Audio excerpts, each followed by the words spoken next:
my wife said to me, Randy, I'll never ask you to change.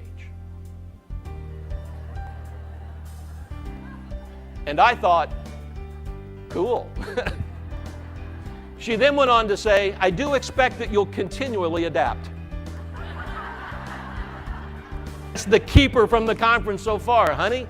You don't have to change, you do have to adapt. Now, that's what the heroes do, right? They continually adapt. You see, the wannabes change for the sake of change.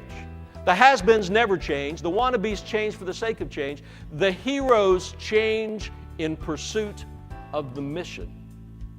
They continually adapt in pursuit of the mission. It's not about the change, it's about the mission. How do we deliver on our promises today? That's what the heroes do differently than other people when it comes to change. See, very few people like to change, but we all want to get better, don't we? Very few of us like to change, but we all want to get better. So how do you get people to change? I think that we have to understand a very real truth about change. And the truth is this: the ability to change is based on readiness. Intellectual understanding is not the same as emotional readiness. Let's go back and look at that again. The ability to change is based on readiness. There's only two reasons why most of us change. Crisis pushes us into change, opportunity pulls us into change. Crisis push, opportunity pull.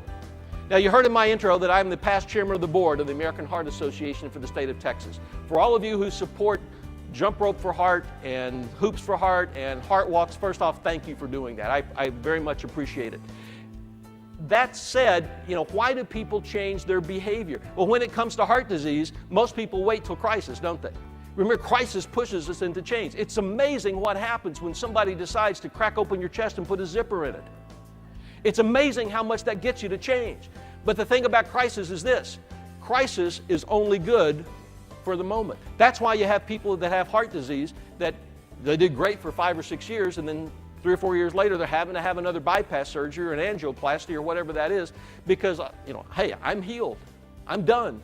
I no longer have to change my behavior. They go back to the way they've always done it. Crisis is a great motivator to change. It gets us ready to change, but crisis is not a good long-term motivator. The ability to change is based on readiness. During my year as chair of the board, I went around from groups, as small as groups as 5, as large as this type of group, and I always ask 3 questions. I'll ask you the same 3. You tell me, if you would, answer the questions with a show of your hands. How many of you know you should eat healthier than you eat today? How many of you know you should exercise more than you exercise today? And if you smoke, how many of you know you shouldn't smoke? Am I the very first person to ever say, hey, that thing on the label, that's real? The issue isn't intellectual understanding. So if crisis doesn't work always, what's the other? Opportunity. Opportunity. Here's how it works. Is anyone here the parent of a 2-year-old? No?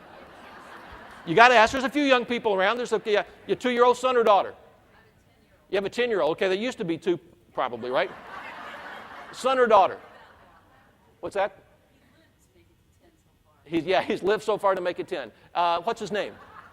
Bennett. Now, Bennett at 2 was about what? This tall, right? Now, here's the picture. A 2-year-old walks into your kitchen and sees the ultimate prize on top of the refrigerator. It's a jar of double-stuffed Oreo cookies. Not bad either for us, right? Now, what's going through that 2-year-old's mind? How do I get there, right? How do I get, and they're thinking, cookies, and I'm this tall, maybe this tall, right? Cookies, but they're trying to close that gap, aren't they? They're trying to, what will the 2-year-old do to bridge that gap? The easy answer is everything. Do you have to say to that 2-year-old, think outside the box? Try new ideas, be creative, change your approach to doing things. No, all you have to do is point to cookies and let reality do the rest, right?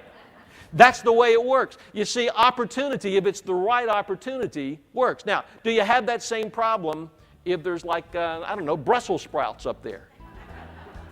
Here's the question for you and I then. If we want to continuously grow, learn, and adapt and bring people along with us, what's on top of your refrigerator?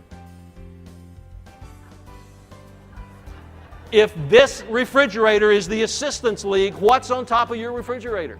Is it Oreo cookies or is it Brussels sprouts? You see, if it's cookies, people go, wow, I can't wait to be a part of that. I can't wait to try something different. I can't wait to do what I need to do to make this work. If it's Brussels sprouts, not so much.